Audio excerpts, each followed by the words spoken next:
उपाध्याय जी, जो ये जो आज सावरकर, जिन्ना और इस बीच ये जो विभीषिका दिवस मनाया जा रहा है, इसके बीच में जब जाकर राजनीति हो रही है, तो ये इतिहास पलटने की जो कोशिश हो रही है, इसमें कौन सच है कौन गलत है?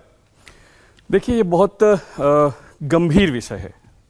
जो विभाजन है, विभाजन की जो विभीषिका या त्रासदी है, मैं पहले तो एक बात स्पष्ट करूं अपने दर्शकों को के लिए खास करके कि स्मृति दिवस मनाने का अभिप्राय सिर्फ इतना ही है कि एक बहुत फेमस सेइंग है जो लागू भी होती है हर समाज पे, कि जो समाज या राष्ट्र अपना इतिहास भूल जाता है उसको इतिहास होते देर नहीं लगती, वो स्वयं इतिहास बन जाता है।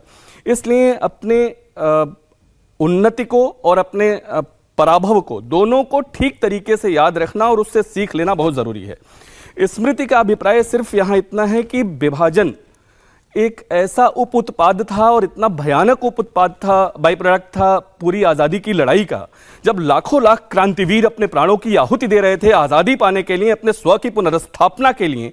उनका ये जब उद्देश्य था कि जब हम आज़ाद होंगे तो सब कुछ स्व होगा, हमारी अपनी संस्कृति, हमारी अपनी भाषा, हमारी अपनी राज्य व्यवस्था, हमारी अपनी कानून व्यवस्था, हमारी अपनी समाज व्यवस्था, सब कुछ पहले से बेहतर तरीके से हम लौटा सकेंगे। और ऐसे में उनको आज़ादी से पहले मिलता क्या है? विभाजन।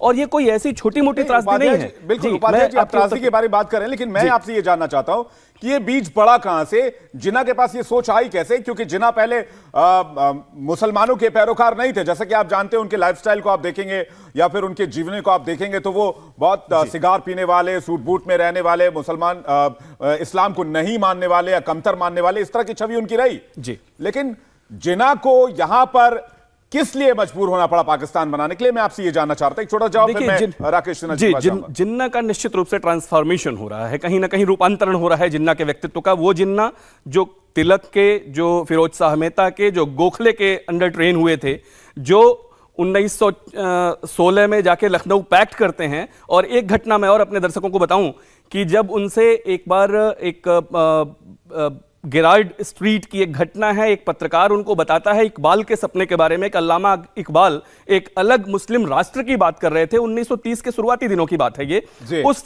समय वो कहते हैं कि तुम्हें मालूम नहीं क्या कि इकबाल राजनीतिज्ञ नहीं है, वो शायर हैं, और शायर तो स्वप्नदर्शी होते हैं। लेकिन 1934 में वापस आने के बाद, दिसंबर 1934 में लियाकत अली के बुलावे पे वो लंदन से 4 साल लंदन में रहने के बाद भारत आते हैं। और उसके बाद जो उनका मुस्लिम लीग को लेकर, और खासकर 37 के चुनावों में जब लीग नकार दिया जाता है इस देश में, मुस्लिम लीग, क्योंकि वो उद्देश्य 34 में यही लेके आए थे कि लीग को वो बहुत मजबूती से स्थापित करेंगे।